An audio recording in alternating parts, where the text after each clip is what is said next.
पर मैं अपने संबोधन के माध्यम से आप लोगों के बीच कुछ चीजें हैं उसको क्लियर करना चाहूंगा। जिस प्रकार से ये घटना घटित हुई, पेपर लीक हुआ, सरकार ने तो इस बात को नहीं माना था। इनका एक ही बात थी, आयोग की एक बात थी कि 3 पन्ने बाहर आए हैं। पर जब हाथ में हम 2-3 दिनों से इस कानून को लेकर घूम रहे हैं तो ये तय हो गया कि पेपर लीक था। ये तय हो गया कि ये पेपर लीक था, क्योंकि इसमें जो लिखा गया है, इसमें लिखा गया कि परीक्षा के दौरान एक भी प्रश्न इधर से उधर होता है डिजिटल रूप में या मौखिक रूप में या इस तरीके से, तो वो क्या है, लीक माना जाएगा, लीक की श्रेणी में आएगा। अब मैं आप लोगों के माध्यम से अपनी बात को रखना चाहूंगा इस मंच के माध्यम से कि जिस प्रकार से उत्तराखंड बेरोजगार संघ, उत्तराखंड के युवा साथी जो यहाँ पर बैठे हुए हैं, उत्तराखंड के युवा साथी जो हल्द्वानी में भूख हड़ताल पर बैठे हुए हैं, उत्तराखंड के युवा साथी जो गढ़कोट में अनिश्चितकालीन धरने पर बैठे हुए हैं, वो साथी जिन्होंने विकास नगर से लेकर ऋषिकेश हरिद्वार से लेकर पिथौरागढ़ बागेश्वर से लेकर अल्मोड़ा से लेकर चमोली गोपेश्वर से लेकर उत्तरकाशी तक, टिहरी तक, जहां जहां भी इस आंदोलन को गति दी, वो आज इस जीत के हकदार है। वो इस जीत के बधाई के पात्र है, वो इस जीत के लिए, क्योंकि ये जीत किसी की सिंगल जीत नहीं है। अगर मैं ये कहूं कि ये भव्य पवार की जीत है तो वो 100% गलत बात है। अगर मैं ये कहूं कि राम गंडवाल की जीत है तो ये 100% गलत जीत है। इस लड़ाई में एक एक युवा जो परीक्षार्थी है, एक एक युवा जो परीक्षार्थी नहीं है पर हमारे सहयोग के लिए आता है, एक एक अभिभावक, वो माता के रूप में हो, पिता के रूप में हो, भाई के रूप में हो, बहन के रूप में हो या हमारे बुजुर्गों के रूप में हो, जिसने इस आंदोलन को गति दी, चाहे देहरादून में गति दी हो, चाहे अन्य जगहों पर गति दी, ये उन सबकी जीत है। इसके अलावा उन कोचिंग संस्थानों के जो हमारे सहयोगी हैं, जो साथी हैं, जिन लोगों ने बराबर यहाँ पर इस आंदोलन को तन मन धन से सहयोग किया और बहुत अच्छी तरीके से आप लोगों का सहयोग रहा, आप भी बधाई के पात्र हैं, धन्यवाद आप सबका। इसके अलावा कई सामाजिक संगठन, कई राजनीतिक दलों के व्यक्ति जिन्होंने इस आंदोलन को आगे बढ़ाने के लिए, इस आंदोलन को लड़ने के लिए जिन लोगों ने सहयोग किया, ये उन सबकी जीत है। और मैं मानता हूं कि अगर मुख्यमंत्री को धरना स्थल पर आना पड़ा, इसके पीछे कोई बहुत बड़ा कारण रहा होगा, इसके पीछे कोई बहुत बड़ा कारण रहा होगा। और इसके पीछे का कारण हम और आप समझ सकते हैं, इसलिए समझ सकते हैं कि उनकी जो अंदरूनी जांच चल रही थी, उन्हें यह पता लग गया था कि पेपर को कैंसिल होना ही है। उन्हें यह पता लग चुका था कि जो सीबीआई जांच के जो स्वर है, वो गांव गांव से घर घर से निकलने शुरू हो गए थे। जो सीबीआई जांच की मांग के जो स्वर है, वो दिल्ली में उनके ही सरकार में जो लोकसभा के सदस्य हैं, चाहे पूर्व मुख्यमंत्री रहे हो या अन्य कोई उनके पार्टी के पदाधिकारी हो, ये स्वर उनकी जुबान से भी निकलने लगे थे कि अब सीबीआई जांच होनी चाहिए। तो मैं सबको धन्यवाद देना चाहता हूं जिसने भी सीबीआई जांच के पक्ष की बात की, उसमें चाहे इनके पार्टी के पदाधिकारी रहे हो, विपक्ष के लोग रहे हो या कोई भी छात्र छात्राएं रहे हो। अब बात यहाँ पर यह आती है कि यहाँ पर हजारों कैमरों की निगरानी में, हजारों आंखों की निगरानी में, हजारों कानों की निगरानी में, हजारों कानों ने सुना है जो बोला गया है। अगर इसके बाद भी धोखा होता है, अगर इसके बाद भी धोखा होता है, तो बेरोजगार संघ या ये युवा कोई ऐसा नहीं कि इनकी शक्ति खत्म कर दी गई है। मैं सरकार को चेताना चाहता हूं, ऐसा नहीं है कि हम आपका मान सम्मान नहीं रख रहे हैं, ऐसा नहीं है कि हम आपकी बात नहीं मान रहे हैं। हमें खुशी है कि जिस सीबीआई जांच के संघर्ष के लिए हम लोग लंबे समय से लड़ रहे थे, 2 साल तो एकता विहार के नाले में गुजारी, ये सपना था कि सीबीआई जांच हो, और हम लोगों ने इसलिए इस मांग को प्राथमिकता दी। और ये सीबीआई जांच के पीछे और भी तर्क है। कई लोग कटाक्ष करते थे कि देवी कुमार बेरोजगार संघ क्यों पीछे हट जाते हैं हर बार सीबीआई जांच से। तो ये उन लोगों के लिए तमाचा है कि हम लोगों ने तो यहाँ आकर घोषणा करवाई है कि सीबीआई जांच होगी। दूसरी सबसे बड़ी बात, लोकतांत्रिक व्यवस्था में अपनी बात को मजबूती से रखने का हर एक व्यक्ति को अधिकार है। और ये उत्तराखंड की भूमि है, देवभूमि है। यहाँ के युवाओं ने अपने पूर्वजों से सीखा है, यहाँ के युवाओं ने अपने आंदोलनकारी माता पिता से सीखा है कि आंदोलन अपने हकों के लिए कैसे किए जाते हैं। उन आंदोलनों में कभी युवाओं को डराने के लिए, धमकाने के लिए मुकदमे लगा दिए जाते हैं। कई लोग कटाक्ष करते थे कि ये लोग आधे अधूरे में छोड़कर चले जाते हैं और युवाओं का भविष्य खराब होता है। तो हम लोगों ने वो भी साबित करके दिखाया। अगर किसी पढ़ने लिखने वाले युवा पर मुकदमा है, अगर किसी भी युवा पर मुकदमा है जो फॉर्म भर रहा है, जो पढ़ाई कर रहा है, वो युवा हमें सूची दे सकता है, अपने नाम दे सकता है, उनके मुकदमे वापस लेने की घोषणा यहाँ से हुई है।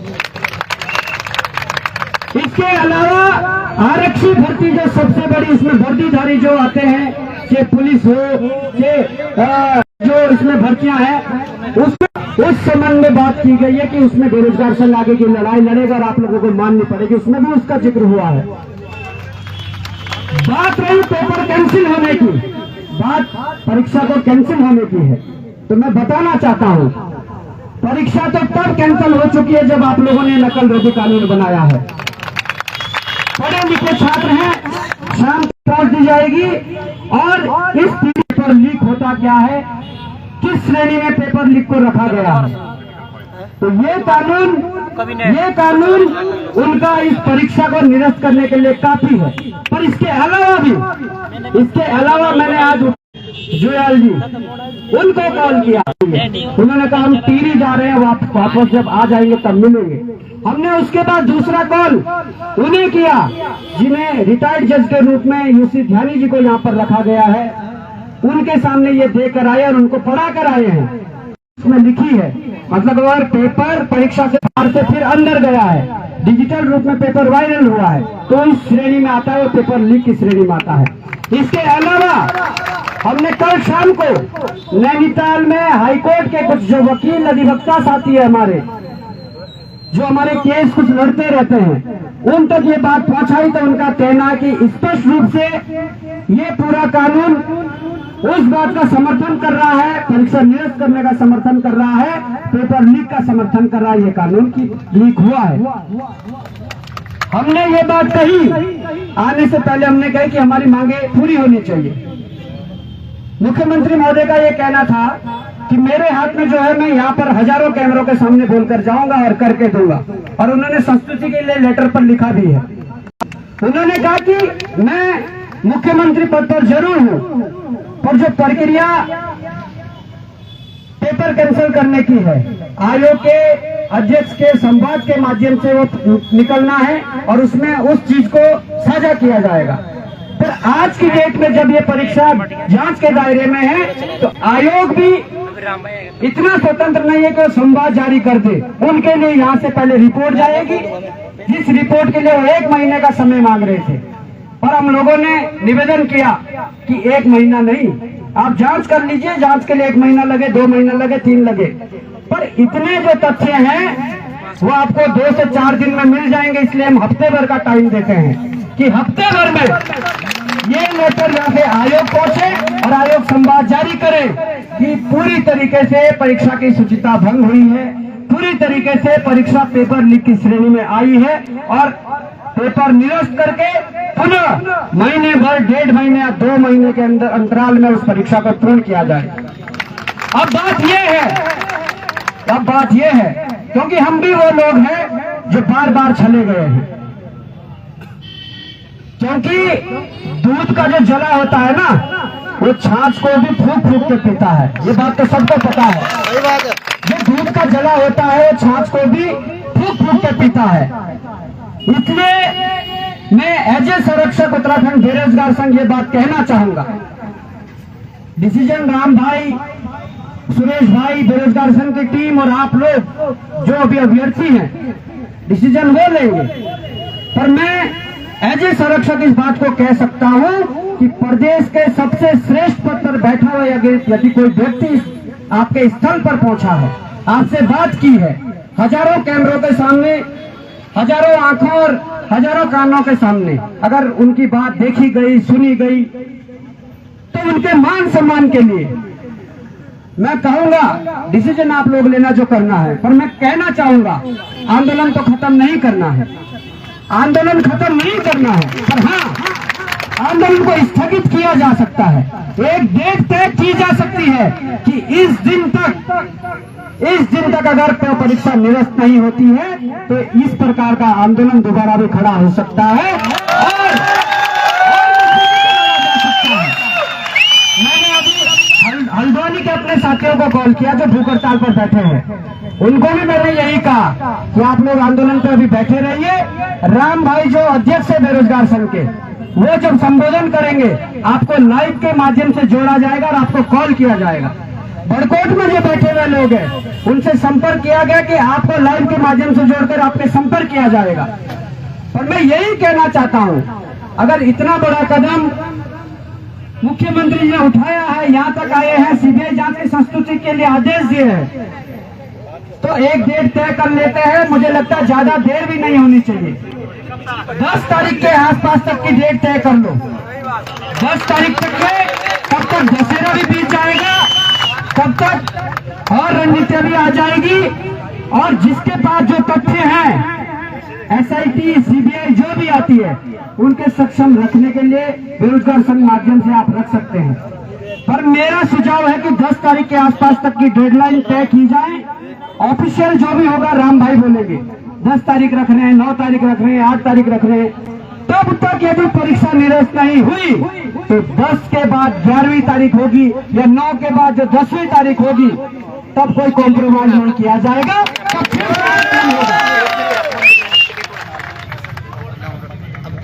ये सारी बातें मैं इसलिए कह रहा हूं, सारी बातें इसलिए कह रहा हूं कि जिस प्रकार से ये आंदोलन लड़ा गया, ये आपके अनुशासन की जीत है। जो अनुशासन आप लोगों ने दिखाया, अगर इस आंदोलन का राजनीतिकरण हो जाता, अगर ये आंदोलन राजनीति की भेंट चढ़ जाता, भाई यार रुक जाओ थोड़ी देर, बांट देना, उसके बाद बांट देना। अगर ये आंदोलन राजनीति की भेंट चढ़ता तो मुझे नहीं लगता कि सरकार इस बात को सुनने वाली थी। उन्हें लगता कि ये राजनीतिक रूप से इसका फायदा उठाना चाहते हैं। और हम जानते हैं एक छात्र का सिर्फ ये सपना होता है कि अगर उसकी परीक्षा में धांधली हुई तो अगर उसने जो जांच की मांग करी वो होनी चाहिए और वो हुई। एक छात्र का सपना होता है कि अगर उस परीक्षा की विश्वसनीयता समाप्त हुई, अगर उस परीक्षा पर पेपर पर प्रश्न चिन्ह खड़े हुए, एक छात्र की डिमांड होती है कि उस परीक्षा को दोबारा करवाया जाना चाहिए। और हम कहते हैं कि ये दोबारा होनी चाहिए और एक डेडलाइन तय कर लो। आप लोग भी तय करना, जब राम भाई बोलेंगे उससे पहले आप लोग तय करना, क्योंकि ज्यादा लेट भी ना हो, ऐसा भी ना हो कि आप 1 महीने का टाइम उन्हें दे रहे हैं। 7 दिन हमने बोले हैं तो ज्यादा से ज्यादा 10 तक इसे बढ़ाया जा सकता है कि 10 तारीख तक ये परीक्षा निरस्त हो जाए और युवाओं को पुनः मौका मिले और एक बार फिर से सरकार यह दिखाए कि हम युवाओं के साथ हैं। और जिनके भी मुकदमे हैं, जिन छात्रों पर मुकदमे हैं, वो बेरोजगार संघ को अपने नाम दे सकते हैं, मुकदमा संख्या दे सकते हैं। उन मुकदमों को वापस करवाने की जिम्मेदारी हमारी है। बेरोजगार संघ उसकी जिम्मेदारी लेता है। आरक्षी भर्ती में नियमावली संशोधन में जो बैठकें होनी है, जो चीजें होनी है, उसमें राम भाई वगैरह और आप में से कुछ साथी जो उन परीक्षाओं को देते हैं, उनका संयुक्त डेलीगेशन उस लड़ाई को लड़ेगा। ये मैं आपको विश्वास दिलाता हूँ। परीक्षा निरस्त करने को लेकर ऐसा नहीं कि हम 10 का इंतजार करेंगे। 10 तारीख सरकार को डेडलाइन है कि 10 तक निरस्त किया जाए। ये भी विश्वास दिलाते हैं कि कल सुबह से परीक्षा निरस्त करने को लेकर जो तथ्य, जो चीजें, जहां जहां मीटिंगें करनी है, बेरोजगार संघ का जो डेलीगेशन है वो कल से इसकी शुरुआत कर देगा, मिलना शुरू कर देगा, तथ्य इकट्ठे करना शुरू कर देगा और इस परीक्षा को निरस्त करने के लिए पूरा जोर लगा देगा और दोबारा परीक्षा करवाने के लिए पूरा जोर लगा देगा। तो बाकी देखिए, ये नेतृत्व की क्षमता होती है कि राम भाई ने बड़ी शालीनता से, आप सबने बड़ी शालीनता से ऐसे जगह पर इस आंदोलन को बदनाम करने की कोशिश की गई। साथियों, मैं सोशल मीडिया में देख रहा था, हमारे कुछ साथी यहाँ पर बोल कुछ और रहे हैं, वह कट पेस्ट करके कुछ दिखाया और जा रहा है, इनके लोगों के द्वारा कुछ और प्रसारित किया जा रहा है। पर आप लोगों को प्रमाण पत्र देने की जरूरत नहीं है। 4 दिन पहले इनके एसएसपी और इनके डीएम आए थे इस जिले के, हम सब के। ये प्रमाण पत्र वो दे के गए कि इससे ज्यादा बढ़िया आंदोलन उन्होंने किसी युवाओं का नहीं देखा, जो इतने शालीनता से चल रहा है, जो इतने अनुशासन में चल रहा है। वो प्रमाण पत्र दे के गए। कल इनके अध्यक्ष महेंद्र भट्ट जी कह रहे थे कि आंदोलन में बैठे हुए सब अनपढ़ लोग हैं, कोई पढ़े लिखे नहीं है। और सुनो साथियों, सुनो, महेंद्र भट्ट जी ये बात कह के गए, पर इसका प्रमाण आज प्रदेश के मुख्यमंत्री देकर गए कि इससे अनुशासित आंदोलन, इससे सभ्य आंदोलन, इसका परिणाम मुख्यमंत्री देकर गए कि महेंद्र भट्ट जी आप गलत बोल रहे हैं, यहाँ सब पढ़े लिखे लोग हैं।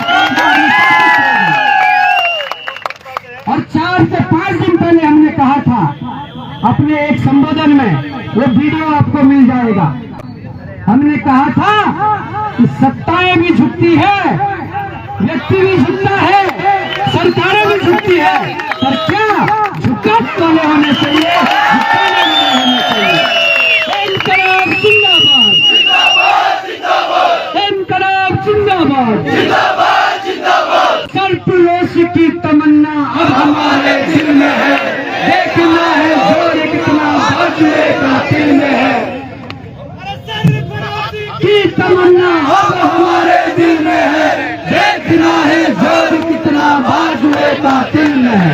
वक्त आने दे बताएंगे तुझे भी आसमां, वक्त आने दे बताएंगे तुझे भी आसमां, हम अभी से क्यों बताएं क्या हमारे दिल में है।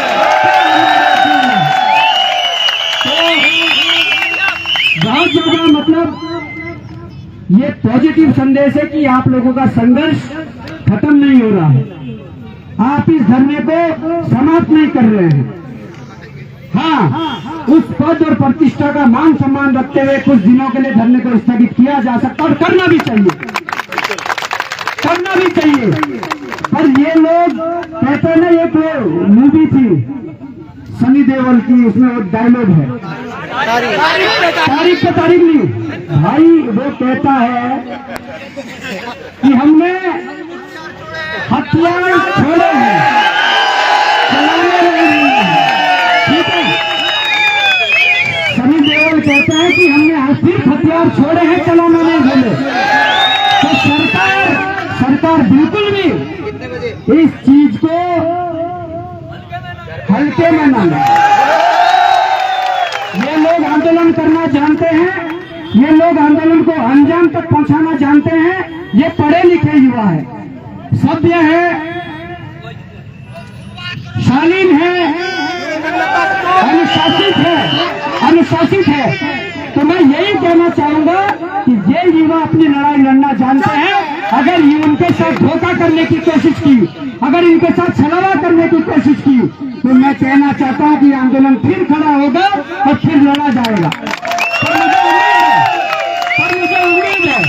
पर मुझे उम्मीद है सीबीआई की जांच से तुम्हारे सामने हो गई, परीक्षा निरस्त, ये भी हमारे साथ परिणाम है, वो भी नहीं करेंगे, उसके माध्यम से भी होगा। पर मुझे उम्मीद है ये मांगे होंगी, नहीं होंगी। बॉबी पवार पूर्व में भी आपके लिए लड़ता आया है, वर्तमान में भी लड़ रहा है। कल यहाँ रहे, किसी पद पर रहे, किसी सत्ता में रहे, किसी विपक्ष में रहे, बॉबी पवार की शुरुआत एक विद्यार्थी से जब उसने शुरू किया संघर्ष, तो बॉबी पवार तब से लेकर और जब तक इस शरीर में सांस है तब तक युवाओं के साथ रहेगा, तब तक युवाओं की लड़ाई लड़ेगा। मैं अपने शब्दों को विराम देता हूँ और राम भाई को कहता हूँ कि आप पूरी तरीके से आधिकारिक रूप से अपनी बात को रखिए। और मैं कहना चाहता हूँ, जब आपका संबोधन होगा, आप हल्द्वानी में जो भूख हड़ताल पर बैठे लोग हैं हमारे, उनको लाइव कॉल करके उनसे भी वार्ता करें।